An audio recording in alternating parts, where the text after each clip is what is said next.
Ora, hoje vamos falar de regras. É algo que tem que se impor, porque senão não eram regras.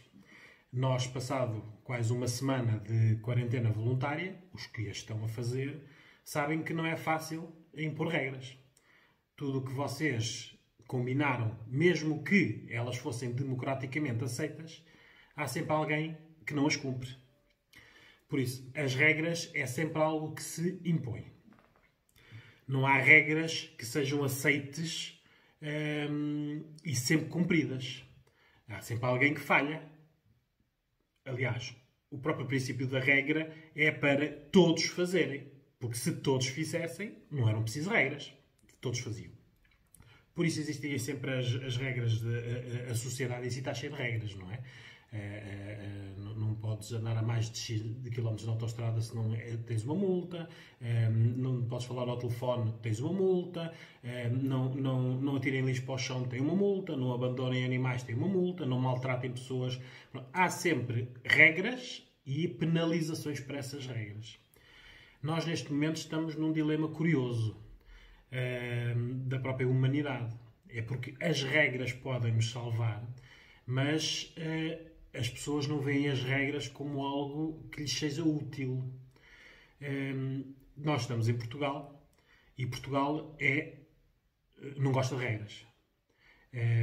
Regras em Portugal não é para nós, é para os outros. Até o próprio governo, não é? Nós fazemos porque outros fizeram. Mesmo que a lei seja clarinha como água, não se pode fazer. A própria Constituição Portuguesa, aquilo que nos rege como sociedade de direito, são regras. Não é? Estão lá as regras que nós temos que cumprir, tendo os nossos direitos por as cumprirmos. Há direitos e deveres. Não é? O papel mais violado neste país é a Constituição Portuguesa. Não é? Existem as regras e existe sempre uma meia dúzia de inteligentes, não é? Que geralmente, e por coincidência, são todos ricos, que estudam como é que se consegue escapar àquelas regras e depois vendem essa sabedoria a todos os outros chicos espertos, né, que acham que as regras não é para eles. É para todos, menos para eles. Daí passa-se para o Estado português, não é? Isto é um Estado em que deveríamos todos sentirmos como Estado, todos contribuirmos para, e o que acontece mais em Portugal é as pessoas, por exemplo, não pagarem impostos. Isso não é comigo, é com os outros, não é? A economia paralela em Portugal, aquela que não é declarada, é maior do que a legalizada. Por isso, isto não funciona. Não é? Este Estado, o Estado em si, que somos todos nós, por isso existem as regras, as penalizações e a utilidade das regras, mas nós não vemos utilidades destas regras. Não é? Neste momento que a autoridade tem o Estado de dizer que se vocês não cumprirem regras, são penalizados. O próprio Estado, todos os dias, não cumpre regras. Por isso, o cidadão não se revê no Estado. Claro que isso leva a que 70% das pessoas tenham ficado em casa. Não cumprindo a regra é um dever. Não é? Um dever para todos. O que nos está a faltar desde há muito tempo, e que agora com a crise está a ser revelado, é que nós não pensamos nos outros. Pensamos em nós. Não é? Por isso, neste momento, nós temos as próprias autoridades deste país em pânico, mas não estão em pânico de preocupação, porque essa eles conseguem gerir, criam focos grupos e arranjam ali meia dúzia de medidas para limpar a imagem. Estão em pânico porque vão perder votos. Não é? Nós, que estamos aqui em isolamento social e a ver que os hospitais não funcionam, não estamos preocupados com os votos, estamos preocupados com a vida. Não é? Os que estão em quarentena. Porque o próprio governo deveria utilizar a sabedoria que tem em Portugal. Existe muita pessoa que é especialista em várias áreas, mas não são utilizadas. Porque na própria comunicação que o governo faz ao país neste momento, numa situação de crise, toda a comunicação devia ser estudada. Falar numa mesma frase em isolamento social obrigatório e na mesma frase pôr a palavra exceção, a própria palavra exceção já esvaziou o obrigatório. Porque se existe uma exceção, é porque não é obrigatório. E nós estamos num país onde as exceções são regra, não é? Há sempre aqueles que roubam e que não são penalizados, os que enriquecem por magia, depois tem os que têm bons advogados e as regras não se aplicam a eles. Ora, nós estamos habituados a viver assim. neste momento estão-nos a pedir a todos como sociedade, o pedido é legítimo e tem, por fim, um bom objetivo, que é nós salvarmos, que nós sejamos bons cidadãos. Alguns estamos em casa de quarentena, não é? A pensar nos nossos e a pensar nos outros. Mas todos nós temos no nosso grupo de amigos e de familiares aquelas pessoas que dizem isto não é nada connosco, não é? Isto vai passar, isto não é nada assim, eu vou trabalhar, eu vou ao café, eu vou passear e vemos-nos na rua, não é? Mesmo com pedidos dos médicos e enfermeiros que todos os dias estão na linha da frente a ver que sem condições não vão conseguir salvar as pessoas, a pedir fiquem em casa, lembro, vou repetir, fiquem em casa, isto é um pedido tão simples que eu não percebo como é que as pessoas não conseguem compreender. Claro que é um pedido simples de fazer porque salva vidas, mas é muito difícil concretizar. É difícil estar em casa. Eu, por exemplo, já estou há uma semana em casa e o meu corpo, da falta do exercício, não que eu seja uma pessoa que faça muito exercício normalmente, mas nós mexemos-nos, não é? Vamos daqui ao carro, do carro ao café, do café às consultas, à câmara, ao supermercado. Mexemos-nos. Neste momento, nós não nos estamos a mexer. Por isso, além do parte medo, pânico e ansiedade que temos a parte física também já a começar a dar de si. É muito complicado. Eu já pedi a uma pessoa amiga, neste caso uma professora, de Educação Física, que fizesse alguns vídeos que depois irei publicar de ginástica parada. Por isso, na ginástica nós podemos fazer quietos. Neste caso, só mesmo por causa da circulação sanguínea e das posturas, porque nós precisamos, neste momento, nem todos podem ter terraços e quintais para correr e fazer exercícios. Nem todos temos a saúde para fazer aquele exercício normal dos abdominais, das flexões e tudo isso. Por isso o pior são aquelas pessoas que não podem fazer nada. Tudo isto está a criar uma mistura muito explosiva. Porque nós achamos que em Portugal não se vai passar a mesma coisa que acontece em Espanha e Itália e que aconteceu na China, não é? Devíamos estar todos a contribuir para o que aconteceu em Macau, que é o melhor exemplo. Mas é uma exceção. Por isso, todos os outros andam a fazer asneiras. Macau fez as coisas certas. Mas como é uma em muitos, é uma exceção. Por isso, nós não cumprimos exceções. Nós cumprimos a regra. É fazer as mesmas asneiras dos outros. Até agora, eu falava de mortes como sendo algo que via nas notícias. Mas um irmão de uma cunhada minha já está contagiado. Por isso, já entrou no nosso núcleo de conhecidos. Irá entrar no vosso. Aí, se calhar, nós começamos a perceber que isto de que só acontece aos outros não é bem verdade. Não é? Temos que saber aqui que sempre que há exceções, essas exceções serão para estes valentes e corajosas pessoas que estão a trabalhar para nós, sociedade. Há profissões nobres, não é?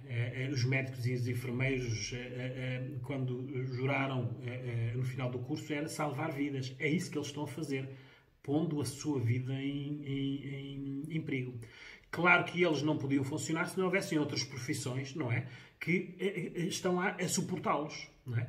Com muito piores condições, com muito piores ordenados e com menos motivação.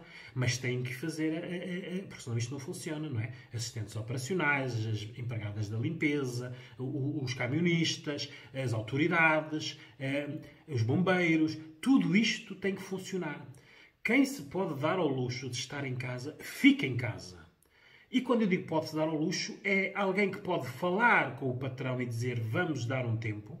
É alguém que tenha poupanças, é alguém que tenha pessoas em casa de sério risco, idosos e adolescentes com problemas, ou adultos com problemas já conhecidos antes e que podem ser agravados, não é? As hipertensões, as asmas, as diabetes, todas estas pessoas, de forma a nós nos protegermos.